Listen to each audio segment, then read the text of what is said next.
Welcome back everyone. We're going to discuss the coalesce function in this tip.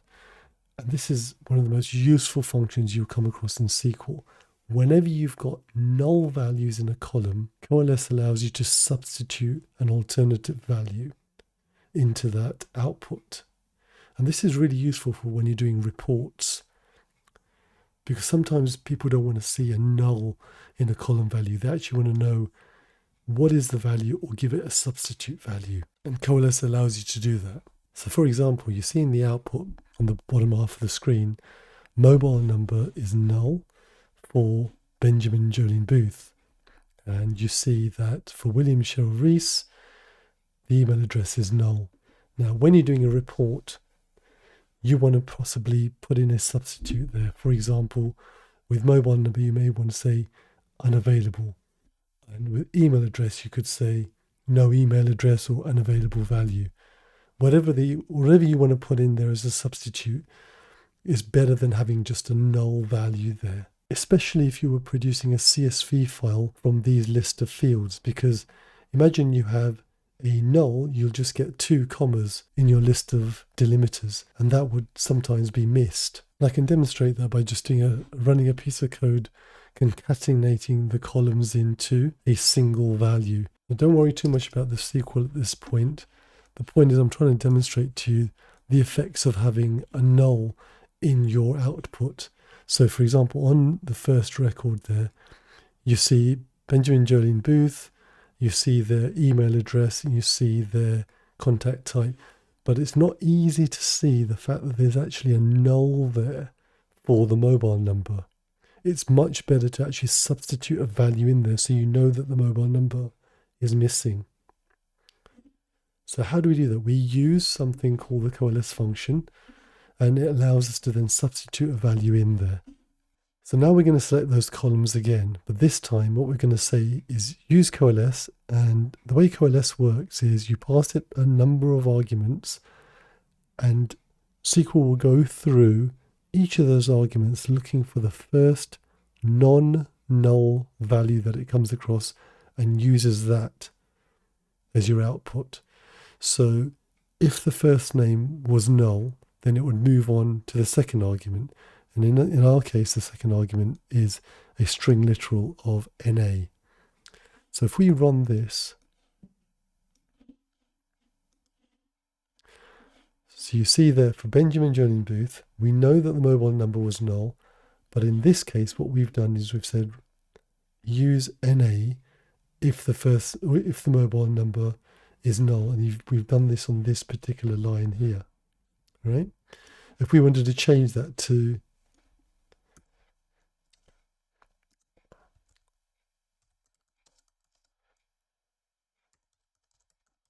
we could do that, and if we run this now,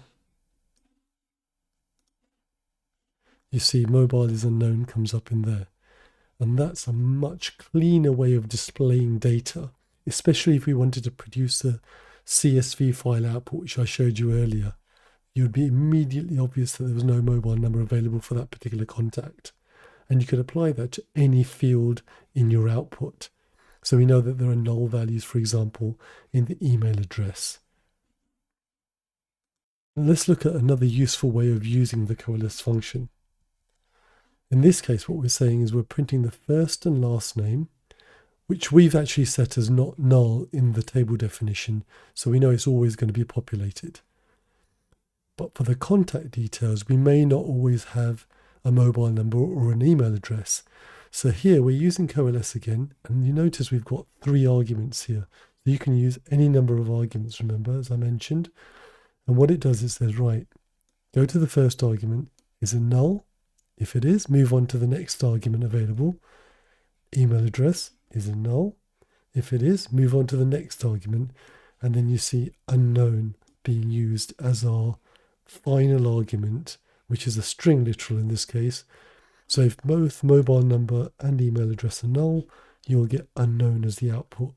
And we're going to label that column contact details.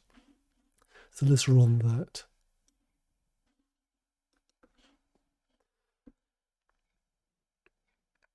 So you see now what's happening is that for the contact details for this particular individual, We don't have a mobile number, so it's used the email address. And you'll see here that also that for Tyre Supplies Limited, we have neither a mobile number or an email address, so it's printed unknown, as we've asked the COALESCE function to do for the contact details. So you see that the COALESCE function works very much like a case statement, going through each of the arguments and checking to see whether they're actually populated or not. It's looking for the first non-null value to actually print.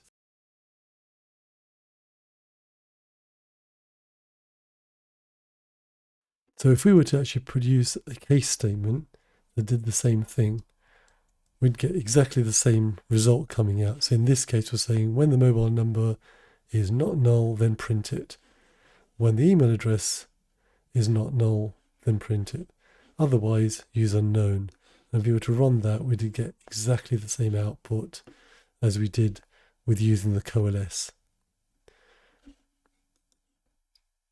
So it's a really useful function to use when you have null values in your columns. Hope you found that useful. Try and incorporate it into your output, especially if you're writing reports. Let's have a look at another example of using COALESCE, this time using numerical values. Imagine we have this table called vehicle storage. And what it does, it holds data related to how long we've held a vehicle for a particular claim, whilst it's being fixed or repaired or assessed or for whatever reason. There are 3 columns in this table. One holds the claim number.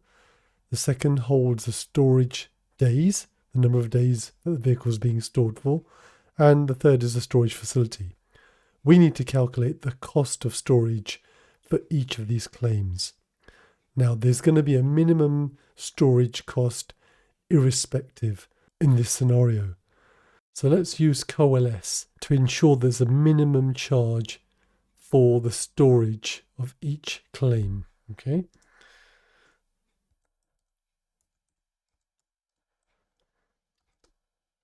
And what we're saying is that if there's null in the storage days, we're going to apply a 1 to say a minimum charge will be applied to this particular claim's storage cost of 1 day times the £50 storage cost.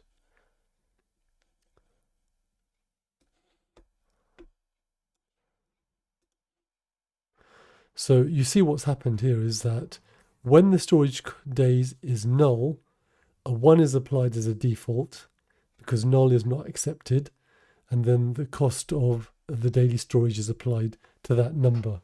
And that's just an example of how we use COALESCE with numerical values to overcome a scenario where there's a null value in the field. That's all I'm going to cover about COALESCE. If you want to know about other functions or more detailed explanations about how to use SQL, then take a look at the other videos and look at the links on the description for this video and all of my videos. And I'll see you in the next one. Thank you very much.